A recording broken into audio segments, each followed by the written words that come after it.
नमस्कार दोस्तों, स्वागत है आप सभी का स्मार्ट क्लास ओल एग्ज़ाम में। दोस्तों, हम लोग विभिन्न स्टेट पीसीएस में पूछे जाने वाले प्रश्नों, जिसमें प्रीवियस ईयर के प्रश्न और आगामी परीक्षाओं में पूछे जाने वाले मोस्ट संभावित प्रश्नों को समाहित किया गया है। तो इसी क्रम में आज का हमारा टॉपिक है भारत में शिक्षा का विकास। तो आइए देखते हैं दोस्तों, इसमें क्या क्या प्रश्न बन सकते हैं आपके परीक्षा में। तो प्रश्न संख्या 1 है, विश्वविद्यालय शिक्षा आयोग 1948-49 के अध्यक्ष कौन थे? A S Radhakrishnan, B doctor A Lakshman Swami Mudaliar, B doctor D S Kothari, C था doctor D S Kothari, D doctor Zakir Hussain. तो विश्वविद्यालय शिक्षा आयोग जो कि 1948-49 में बना था, इसके अध्यक्ष डॉक्टर एस राधाकृष्णन थे। सही आंसर है विकल्प संख्या ए, डॉक्टर एस राधाकृष्णन।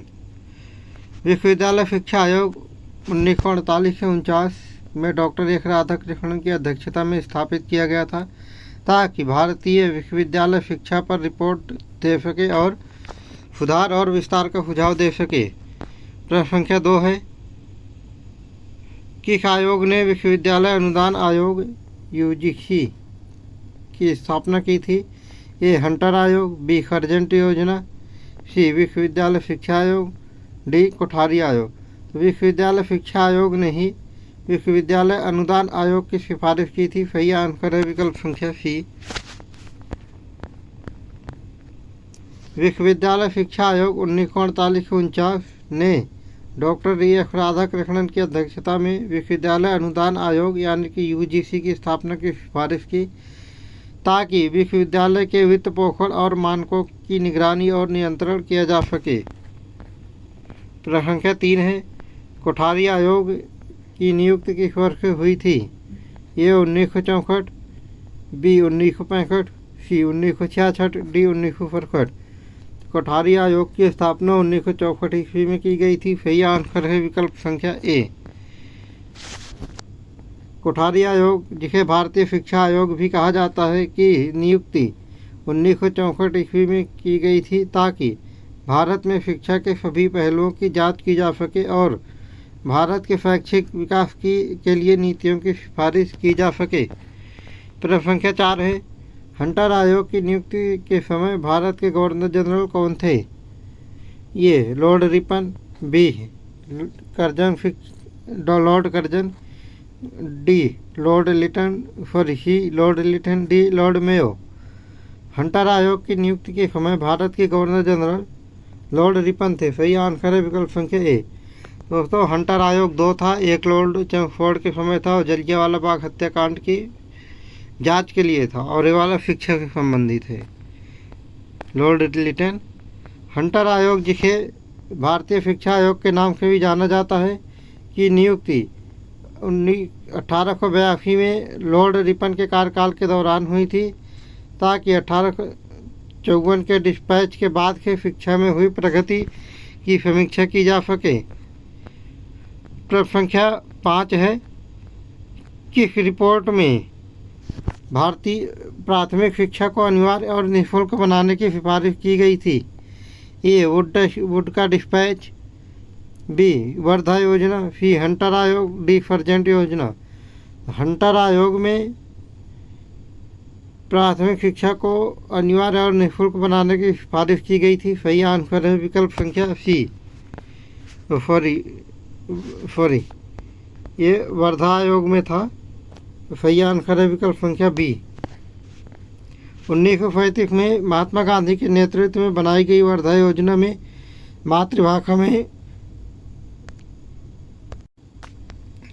1935 में महात्मा गांधी के नेतृत्व में बनाई गई वर्धा योजना में मातृभाषा में अनिवार्य और निःशुल्क प्राथमिक शिक्षा की सिफारिश की गई थी।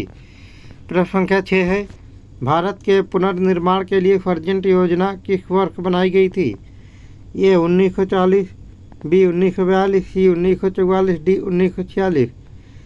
तो शिक्षा के पुनर्निर्माण के लिए खर्जंट योजना 1944 ईस्वी में बनाई गई थी। सही आंसर है विकल्प संख्या सी, जिस समय भारत के गवर्नर जनरल लॉर्ड वेवेल थे। तो इनका कार्यकाल 44 से 45 तक था। फी है 1944 में बनाई गई फर्जेंट योजना का उद्देश्य भारत में शिक्षा का ऐसा प्रणाली बनाना था जो दुनिया के बेहतरीन शिक्षा प्रणालियों के समकक्ष हो। इसने पूर्व प्राथमिक माध्यमिक और उच्च शिक्षा संस्थानों की स्थापना की सिफारिश की। प्रश्न संख्या 7 है, भारतीय शिक्षा में 3 भाषा सूत्र की अवधारणा किस आयोग से जुड़ी है? ए मुदलियार आयोग, बी कोठारी आयोग, सी राधाकृष्णन आयोग, डी हंटर आयोग। तो भारतीय शिक्षा के 3 भाषा सूत्र की अवधारणा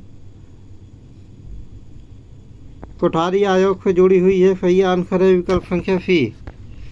कोठारी आयोग 1964 से 66 ने राष्ट्रीय एकता को बढ़ावा देने और क्षेत्रीय भाषा हिंदी और अंग्रेजी में भाषाई दक्षता को प्रोत्साहित करने के लिए 3 भाषा सूत्र को अपनाने की सिफारिश की।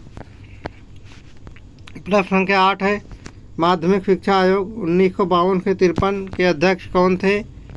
ये doctor S Radhakrishnan, B doctor A Lakshman Swami Mudaliar, C doctor D S. Kothari, D doctor Zakir Hussain. Doctor Lakshman Swami Mudaliar ने माध्यमिक शिक्षा आयोग 1952-53 के अध्यक्ष थे। सही आंसर है विकल्प संख्या B, doctor F Lakshman Swami Mudaliar.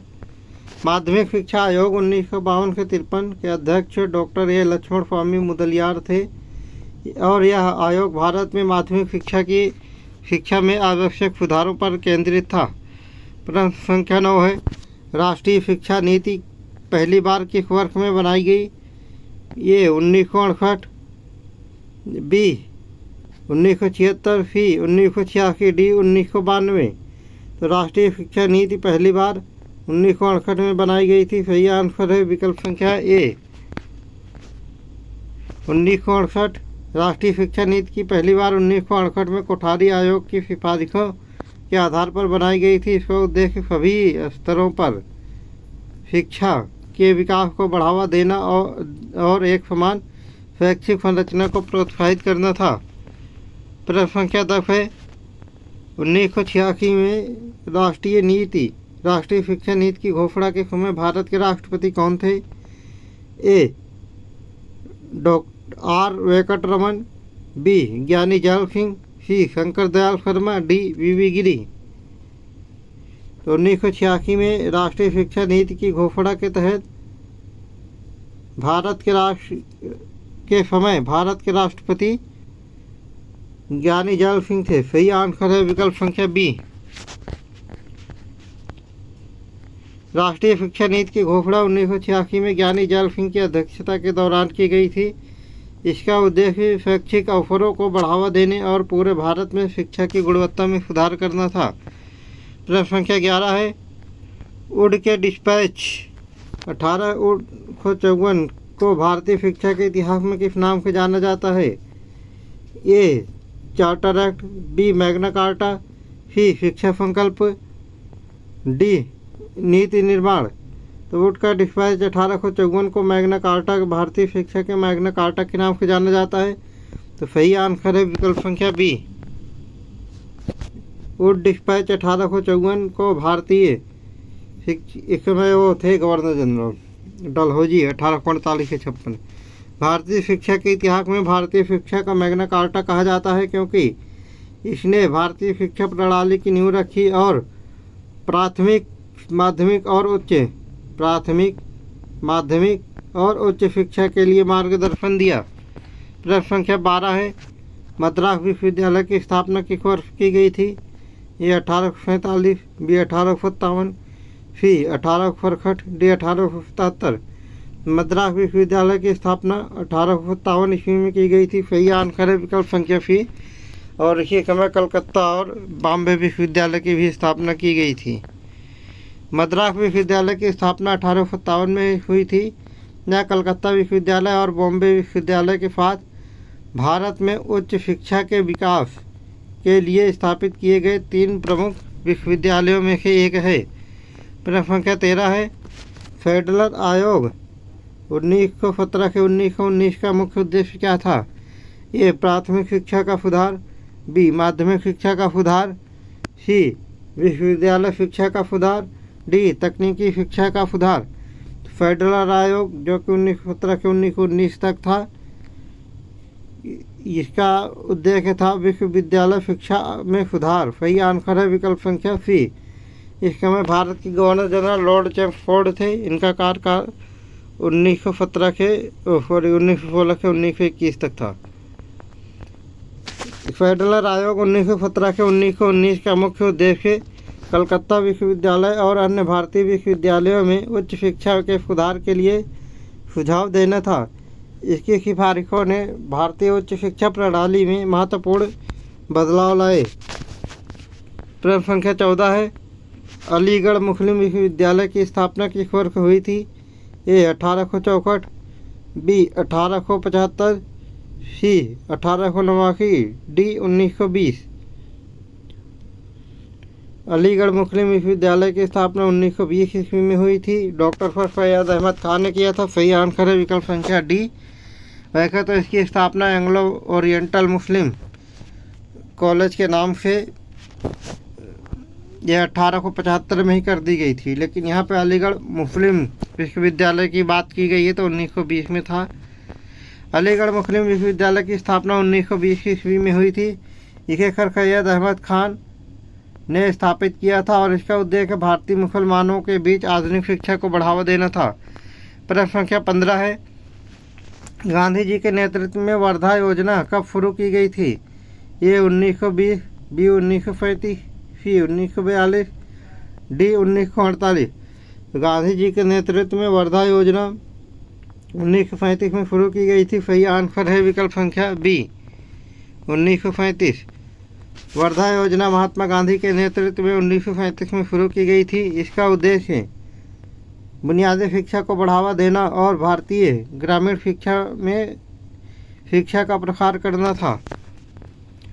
प्रश्न संख्या 16 है, सर्जेंट योजना का उद्देश्य क्या था?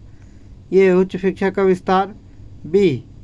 अनौपचारिक शिक्षा का प्रसार, सी. शारीरिक शिक्षा का विकास, डी. समग्र शिक्षा प्रणाली का पुनर्निर्माण। तो सार्जेंट योजना का उद्देश्य था समग्र शिक्षा प्रणाली का पुनर्निर्माण। सही आंसर है विकल्प संख्या डी। सार्जेंट योजना 1944 में समग्र शिक्षा प्रणाली का पुनर्निर्माण करना था। इसका लक्ष्य भारत में एक व्यापक और सुसंगत शिक्षा प्रणाली का निर्माण करना था। प्रश्न संख्या 17 है, राधा कृष्णन आयोग की सिफारिशों में एक क्या थी? ए. ग्रामीण शिक्षा का विस्तार, बी. महिला शिक्षा का विस्तार, सी.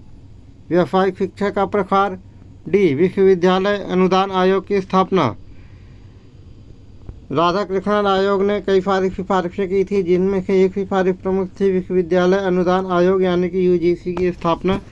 सही आंसर है विकल्प संख्या डी।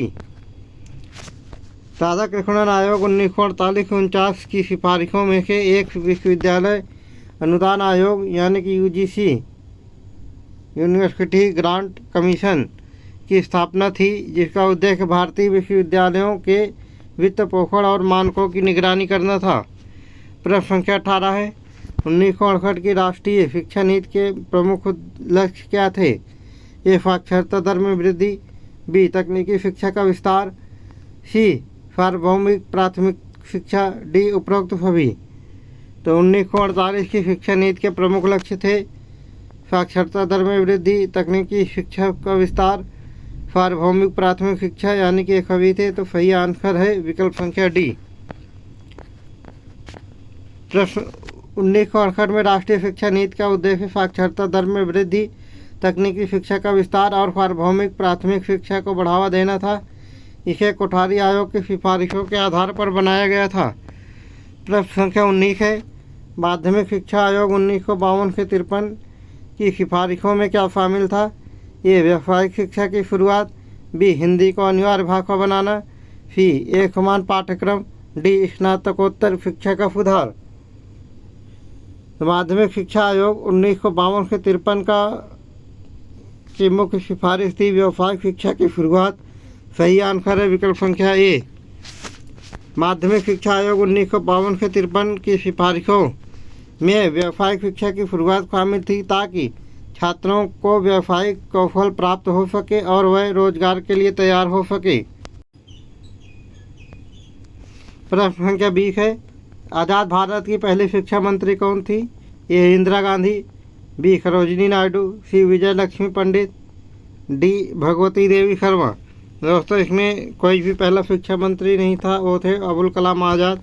तो सारे विकल्प इसमें गुमराह करने के लिए दिए गए हैं। ये देखिए उत्तर में ये मौलाना अबुल कलाम आज़ाद थे। प्रश्न संख्या 21 है, नई शिक्षा नीति 2020 का उद्देश्य क्या है? ये साक्षरता और संख्यात्मक में सुधार, बी शिक्षा और शिक्षक शिक्षा में सुधार, सी राष्ट्रीय शिक्षा नीति 1986 की समीक्षा, डी उपरोक्त सभी। नई शिक्षा नीति 2020 के उद्देश्य थे साक्षरता और संख्यात्मकता में सुधार, शिक्षक शिक्षा में सुधार, राष्ट्रीय शिक्षा नीति 1986 की समीक्षा। तो सारे सही थे, तो सभी ही थे। तो सही आंसर है विकल्प संख्या डी उपरोक्त सभी। नई शिक्षा नीति 2020 का उद्देश्य साक्षरता और संख्यात्मकता में सुधार, शिक्षक शिक्षा में सुधार और राष्ट्रीय नीति 1986 की समीक्षा करता है। इसका उद्देश्य भारतीय शिक्षा प्रणाली को अधिक समावेशी और लचीला बनाना है। प्रश्न संख्या 22 है, राष्ट्रीय शिक्षा पर राष्ट्रीय मिशन 2013 का मुख्य उद्देश्य क्या था? ये उच्च शिक्षा का सुधार, बी प्रारंभिक शिक्षा में सुधार, सी माध्यमिक शिक्षा में सुधार, डी व्यावसायिक शिक्षा में सुधार। तो राष्ट्रीय शिक्षा पर राष्ट्रीय मिशन 2013 का मुख्य उद्देश्य था प्रारंभिक शिक्षा में सुधार। सही आंसर है विकल्प संख्या बी। शिक्षा पर राष्ट्रीय मिशन 2013 का मुख्य उद्देश्य प्रारंभिक शिक्षा में सुधार करना था। इसका लक्ष्य विशेष रूप से बालिका शिक्षा और वंचित समूहों के लिए शिक्षा को सुलभ बनाना था। प्रश्न संख्या 23 है, कोठारी आयोग की स्थापना के समय भारत के प्रधानमंत्री कौन थे? ए जवाहरलाल नेहरू, बी लाल बहादुर शास्त्री, सी इंदिरा गांधी, डी मोरारजी देसाई। कोठारी आयोग की स्थापना के समय भारत के प्रधानमंत्री लाल बहादुर शास्त्री थे। सही आंसर है विकल्प संख्या बी लाल बहादुर शास्त्री। कोठारी आयोग की स्थापना 1964 में लाल बहादुर शास्त्री के प्रधानमंत्रित्व काल में की गई थी।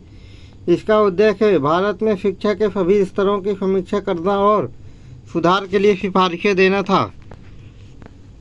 प्रश्न संख्या 24 है, नई शिक्षा नीति 2020 में किस शिक्षा प्रणाली को अपनाने का प्रस्ताव किया गया है? ए 10+2, बी 5+3+3+4, बी 9+3, सी डी 7+4। नई शिक्षा नीति 2020 में शिक्षा प्रणाली को अपनाने का प्रस्ताव है 5+3+3+4। तो सही आंसर है विकल्प संख्या बी। नई शिक्षा नीति 2020 में 5+3+3+4 शिक्षा प्रणाली को अपनाने का प्रस्ताव किया गया है। इसका उद्देश्य प्रारंभिक बाल्यावस्था से उच्च शिक्षा तक शिक्षा की एक समान और व्यापक प्रणाली प्रदान करना है। प्रश्न संख्या 25 है, प्राथमिक शिक्षा में सुधार के लिए सर्व शिक्षा अभियान कब शुरू किया गया था? ये 1995, बी 2001, सी 2004, डी 2010। तो प्राथमिक शिक्षा में सुधार के लिए सर्व शिक्षा अभियान की शुरुआत 2001 में की गई थी। सही आंसर है विकल्प संख्या बी। सर्व शिक्षा अभियान 2001 में शुरू किया गया। इसका उद्देश्य 6 से 14 वर्ष की आयु के सभी बच्चों के लिए मुफ्त और अनिवार्य शिक्षा प्रदान करना था। प्रश्न संख्या 26 है, राष्ट्रीय माध्यमिक शिक्षा अभियान का उद्देश्य क्या था? ए प्राथमिक शिक्षा का विस्तार, बी माध्यमिक शिक्षा की गुणवत्ता में सुधार, डी उच्च शिक्षा का विस्तार, सी था उच्च शिक्षा का विस्तार, डी व्यावसायिक शिक्षा का विस्तार। तो राष्ट्रीय माध्यमिक शिक्षा अभियान का मुख्य उद्देश्य था माध्यमिक शिक्षा की गुणवत्ता में सुधार करना। सही आंसर है विकल्प संख्या बी। राष्ट्रीय माध्यमिक शिक्षा अभियान का मुख्य उद्देश्य माध्यमिक शिक्षा की गुणवत्ता में सुधार करना था। इसका लक्ष्य माध्यमिक स्कूलों की अधोसंरचना और शिक्षण मानकों को उन्नत करना था। प्रश्न संख्या 27 है। प्रश्न संख्या राष्ट्रीय शिक्षा नीति 1986 के तहत किस कार्यक्रम की शुरुआत की गई? A operation black board, B Sarva Shiksha Abhiyan, सी राष्ट्रीय माध्यमिक शिक्षा अभियान, डी राष्ट्रीय साक्षरता मिशन। राष्ट्रीय शिक्षा नीति 1986 के तहत ऑपरेशन ब्लैक बोर्ड की शुरुआत की गई। सही आंसर है विकल्प संख्या ए। राष्ट्रीय शिक्षा नीति 1986 के तहत ऑपरेशन ब्लैक बोर्ड की शुरुआत की गई थी।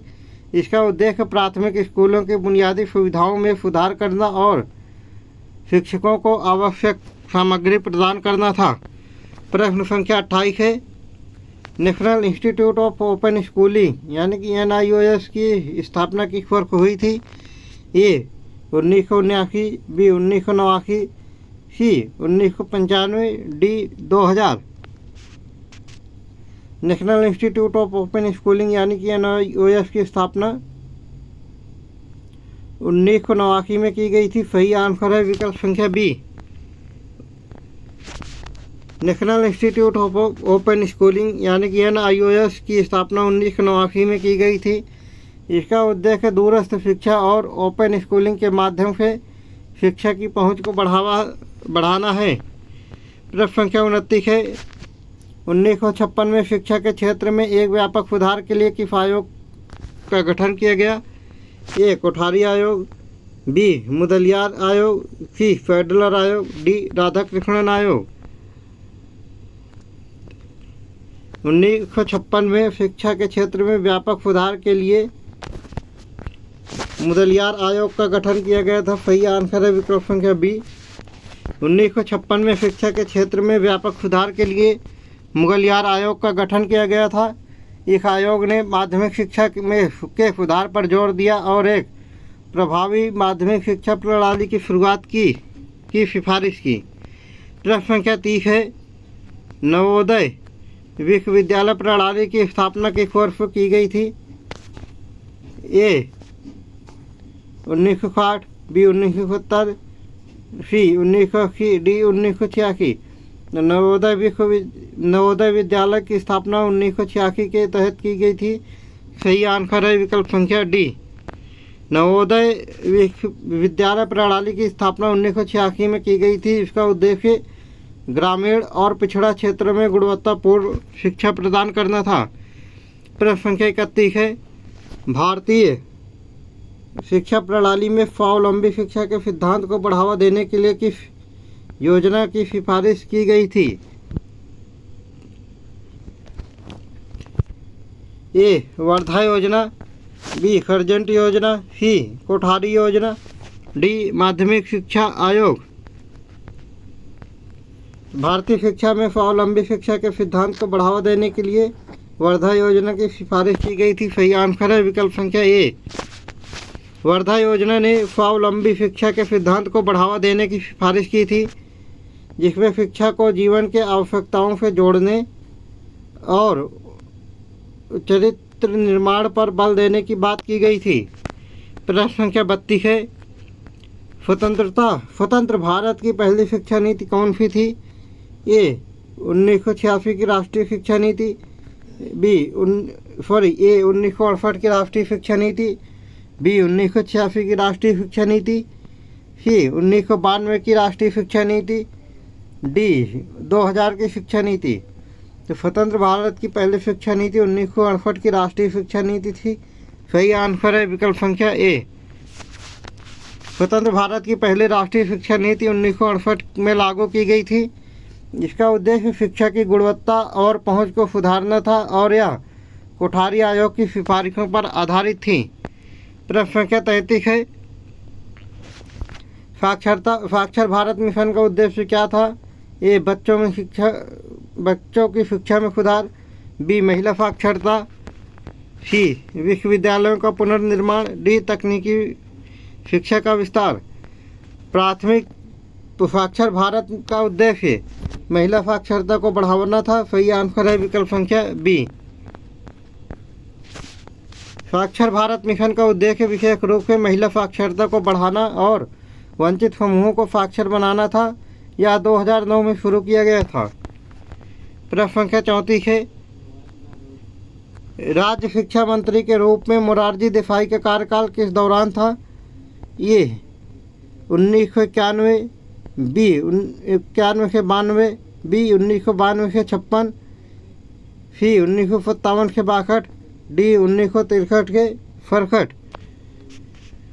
तो राज्य शिक्षा मंत्री के रूप में मोरारजी देसाई का कार्यकाल 1952 से 56 तक था। सही आंसर है विकल्प संख्या बी। मोरारजी देसाई 1952 से 56 तक भारत में राज्य शिक्षा मंत्री के रूप में कार्य किया। उनके कार्यकाल के दौरान कई शिक्षा सुधारों की शुरुआत हुई। प्रश्न संख्या 35 है, कोठारी आयोग की सिफारिशों में से एक क्या थी? एक विश्वविद्यालयों की स्वायत्तता, बी प्रारंभिक शिक्षा का विस्तार, सी 3 भाषा सूत्र का कार्यान्वयन, डी शिक्षा प्रशिक्षण में सुधार। कोठारी आयोग की सिफारिशों में से एक मुख्य थी 3 भाषा सूत्र का कार्यान्वयन। सही आंसर है विकल्प संख्या सी। यानी कि जो 3 भाषा में शिक्षा की पद्धति है कोठारी आयोग की सिफारिशों द्वारा की गई थी। कोठारी आयोग 1964 से 66 की प्रमुख सिफारिशों में 3 भाषा सूत्र का कार्यान्वयन था, जिसमें क्षेत्रीय भाषा हिंदी और अंग्रेजी को शिक्षा में शामिल किया गया। एक होगी क्षेत्रीय भाषा, एक होगी हिंदी, एक होगी अंग्रेजी। तो ये कोठारी आयोग की सिफारिशों पर से लागू की गई थी, जो जिसकी सिफारिश थी 1964 से 66 तक। प्रश्न संख्या 36 है, प्रारंभिक शिक्षा में सुधार पर ध्यान देने वाली योजना कौन सी है? ए सर्व शिक्षा अभियान, बी राष्ट्रीय माध्यमिक शिक्षा अभियान, सी वर्धा योजना, डी साक्षर भारत मिशन। प्रारंभिक शिक्षा में सुधार पर ध्यान देने वाली योजना है सर्व शिक्षा अभियान। सही आंसर है विकल्प संख्या ए। सर्व शिक्षा अभियान का मुख्य ध्यान प्राथमिक शिक्षा में सुधार और सभी बच्चों के लिए निःशुल्क और अनिवार्य शिक्षा की सुलभता पर था। इसे 2001 में शुरू किया गया था। प्रश्न संख्या 35 है, शिक्षा के क्षेत्र में स्वतंत्रता आंदोलन का मुख्य उद्देश्य क्या था? ए भारतीय शिक्षा प्रणाली को ब्रिटिश शिक्षा प्रणाली से बदलना, बी शिक्षा को अधिक सुलभ बनाना, सी शिक्षा के क्षेत्र में सरकारी नीतियों को सुधारना, डी शिक्षकों की गुणवत्ता में सुधार। शिक्षा के क्षेत्र में स्वतंत्रता आंदोलन का मुख्य उद्देश्य था भारतीय शिक्षा प्रणाली को ब्रिटिश शिक्षा प्रणाली से बदलना। सही आंसर है विकल्प संख्या ए। स्वतंत्रता आंदोलन के दौरान शिक्षा के क्षेत्र में मुख्य उद्देश्य भारतीय शिक्षा प्रणाली को ब्रिटिश शिक्षा प्रणाली से बदलना और स्वदेशी शिक्षा को बढ़ावा देना था। प्रश्न संख्या 38 है, राष्ट्रीय शिक्षा नीति 2000 के तहत किस प्रकार की शिक्षा को बढ़ावा देना था? ए उच्च शिक्षा, बी तकनीकी शिक्षा, सी प्राथमिक और माध्यमिक शिक्षा, डी वैश्विक शिक्षा। राष्ट्रीय शिक्षा नीति 2000 के तहत प्राथमिक और माध्यमिक शिक्षा को बढ़ावा दिया गया था। सही आंसर है विकल्प संख्या सी। राष्ट्रीय शिक्षा नीति 2000 ने प्राथमिक और माध्यमिक शिक्षा को प्राथमिकता दी और शिक्षा प्रणाली में सुधार करने के लिए पहल की। प्रश्न संख्या 39 है, किस योजना ने ग्रामीण क्षेत्रों में शिक्षा को बढ़ावा देने के लिए कार्य किया? ए नवोदय विद्यालय योजना, बी सर्व शिक्षा अभियान, सी साक्षर भारत मिशन, डी शिक्षा का अधिकार अधिनियम। सर्व शिक्षा अभियान ग्रामीण क्षेत्रों में शिक्षा को बढ़ावा देने के लिए कार्य किया। सही आंसर है विकल्प संख्या ए बी। सर्व शिक्षा अभियान ने ग्रामीण क्षेत्रों में शिक्षा को बढ़ावा देने के लिए कार्य किया और सभी बच्चों को प्राथमिक शिक्षा की उपलब्धता को सुनिश्चित किया। प्रश्न संख्या 40 है, कोठारी आयोग ने किस शिक्षा के सुधार में पर विशेष ध्यान दिया? ए प्रारंभिक शिक्षा, बी माध्यमिक शिक्षा, सी उच्च शिक्षा, डी व्यावसायिक शिक्षा। कोठारी आयोग ने उच्च शिक्षा में के स्तर में सुधार पर विशेष ध्यान दिया। सही आंसर है विकल्प संख्या सी। कोठारी आयोग ने विशेष रूप से उच्च शिक्षा के सुधार पर ध्यान दिया और इसे बेहतर बनाने के लिए कई सिफारिशें की, जिनमें विश्वविद्यालयों की स्वायत्तता और गुणवत्ता में सुधार शामिल था। प्रश्न संख्या 41 है, शिक्षा का अधिकार अधिनियम कब लागू हुआ? ए 2005, बी 2006, सी 2009, डी 2010। तो शिक्षा का अधिकार अधिनियम 2009 में लागू हुआ। सही आंसर है विकल्प संख्या सी 2009। शिक्षा का अधिकार अधिनियम 2009 में लागू हुआ था। इसका उद्देश्य 6 से 14 वर्ष की आयु के बच्चों के लिए मुफ्त और अनिवार्य शिक्षा प्रदान करना था, जो कि 86वें संविधान संशोधन के तहत लागू किया गया था। प्रश्न संख्या 42 है, गांधी जी ने किस योजना के माध्यम से शिक्षा को ग्रामीण विकास से जोड़ा? ए वर्धा योजना, बी सर्जेंट योजना, सी कोठारी आयोग, डी प्राथमिक शिक्षा योजना। तो गांधी जी ने वर्धा योजना के माध्यम से शिक्षा को ग्रामीण विकास से जोड़ा। सही आंसर है विकल्प संख्या ए।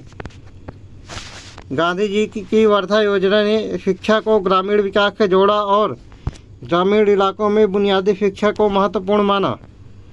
प्रश्न संख्या 43 है, केंद्रीय शिक्षा के रूप में राजू भट्टाचार्य का कार्यकाल कब था? ये 1963 से 1966, बी 1966 से 1969, सी 1970 से 72, डी 1972 से 77। केंद्रीय शिक्षा मंत्री के रूप में राजू भट्टाचार्य का कार्यकाल 1966 से 1969 था। सही आंसर है विकल्प संख्या बी। और इसको आर्थिक नियोजन का रोलिंग काल भी कहा जाता है, 66 से 69। राजू भट्टाचार्य ने 1966 से 69 तक केंद्रीय शिक्षा मंत्री के रूप में कार्य किया और उन्होंने शिक्षा क्षेत्र में कई महत्वपूर्ण सुधारों की शुरुआत की। प्रश्न संख्या 44 है, अखिल भारतीय शिक्षा परिषद की स्थापना किस वर्ष हुई थी? ये 1956, बी 1967, बी 1972, सी 1984। तो अखिल भारतीय शिक्षा परिषद की स्थापना 1967 ईस्वी में की गई थी। सही आंसर है विकल्प संख्या बी। अखिल भारतीय तकनीकी शिक्षा परिषद की स्थापना 1967 में हुई थी। इसका उद्देश्य तकनीकी शिक्षा की गुणवत्ता को सुधारना और तकनीकी संस्थाओं की मान्यता प्रदान करना था। प्रश्न संख्या 45 है, शिक्षा के क्षेत्र में शिक्षा पर राष्ट्रीय मिशन की शुरुआत कब की गई थी? ए 2001, बी 2002, सी 2004, डी 2006। तो शिक्षा के क्षेत्र में शिक्षा पर राष्ट्रीय मिशन की शुरुआत 2004 में की गई थी। सही आंसर है विकल्प संख्या बी सी। शिक्षा पर राष्ट्रीय मिशन 2004 में शुरू किया गया था। इसका उद्देश्य शिक्षा की गुणवत्ता और पहुंच में को सुधार करना था, विशेष रूप से गरीब और वंचित वर्गों के लिए। प्रश्न संख्या 86 है,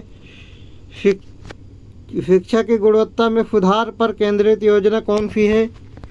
ए सर्व शिक्षा अभियान, बी राष्ट्रीय माध्यमिक शिक्षा अभियान, सी नवोदय विद्यालय योजना, डी शिक्षा का अधिकार अधिनियम। तो शिक्षा की गुणवत्ता में सुधार राष्ट्रीय माध्यमिक शिक्षा अभियान पर केंद्रित था। सही आंसर है विकल्प संख्या बी, राष्ट्रीय माध्यमिक शिक्षा अभियान। प्रश्न संख्या 47 है, मूलभूत शिक्षा के सिद्धांतों को भारतीय शिक्षा प्रणाली में लागू करने के लिए कौन सी योजना लागू की गई थी? ए वर्धा योजना, बी कोठारी आयोग, सी सर्जेंट योजना, डी राष्ट्रीय शिक्षा नीति 1968। तो मूलभूत शिक्षा के सिद्धांतों को भारतीय शिक्षा प्रणाली में लागू करने के लिए वर्धा योजना लागू की गई थी। सही आंसर है विकल्प संख्या ए। वर्धा योजना 1937 में आई थी ने भारतीय शिक्षा प्रणाली में मूलभूत शिक्षा के सिद्धांतों को लागू करने का प्रयास किया। गांधी जी ने इस का लक्ष्य शिक्षा को जीवन की आवश्यकताओं से जोड़ना और ग्रामीण विकास को सशक्त बनाना बताया। प्रश्न संख्या 48 है, राजनीतिक स्वतंत्रता के बाद भारतीय शिक्षा में बड़े सुधारों का सुझाव देने का आयोग कौन था? ए राधाकृष्णन आयोग, बी मुदलियार आयोग, सी कोठारी आयोग, डी फेडरर आयोग। तो राजनीतिक स्वतंत्रता के बाद भारतीय शिक्षा में बड़े सुधारों का सुझाव देने वाला आयोग राधाकृष्णन आयोग था। सही आंसर है विकल्प संख्या ए। राधाकृष्णन आयोग ने 1948 से 49 ने भारतीय शिक्षा प्रणाली में बड़े सुधारों का सुझाव दिया।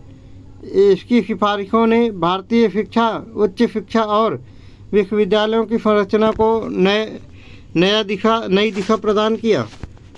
प्रश्न संख्या 49 है, शिक्षा का अधिकार अधिनियम के तहत कितने वर्ष की आयु तक शिक्षा अनिवार्य है? ए 6 से 14 वर्ष, बी 5 से 12 वर्ष, सी 6 से 16 वर्ष, डी 7 से 14 वर्ष। तो शिक्षा का अधिकार अधिनियम के तहत, जो कि 2009 में लागू की गई थी, और 86वें संविधान संशोधन अधिनियम 2002 के तहत इसको संविधान में जोड़ा गया था। इसके तहत 6 से 14 वर्ष तक के बच्चों को अनिवार्य शिक्षा है। सही आंसर है विकल्प संख्या ए। शिक्षा का अधिकार अधिनियम 2009 के तहत, यह अधिनियम 2009 में बना, के तहत 6 से 14 वर्ष की आयु तक शिक्षा अनिवार्य और मुफ्त है। इसका उद्देश्य इस आयु वर्ग के सभी बच्चों को शिक्षा प्रदान करना है। प्रश्न संख्या 50 है, राष्ट्रीय शिक्षा नीति 2020 में किस मुख्य बदलाव का प्रस्ताव किया गया है? ए 10+2 प्रणाली को बदलना, बी शिक्षा में ऑनलाइन कक्षाओं को अनिवार्य बनाना, सी प्राथमिक शिक्षा की अवधि बढ़ाना, डी शैक्षिक संस्थाओं के लिए नए मानक लागू करना। राष्ट्रीय शिक्षा नीति 2020 में जो सबसे प्रमुख बदलाव है वो 10+2 प्रणाली को बदल के 5+3+3+2 प्रणाली को लागू किया गया है। तो सही आंसर है विकल्प संख्या ए, 10+2 प्रणाली को बदलना। राष्ट्रीय शिक्षा नीति 2020 में 10+2 प्रणाली को बदलकर 5+3+3+4 प्रणाली अपनाने का प्रस्ताव किया गया है। इसका उद्देश्य शिक्षा की विभिन्न अवस्थाओं को समेकित और व्यवस्थित करना है।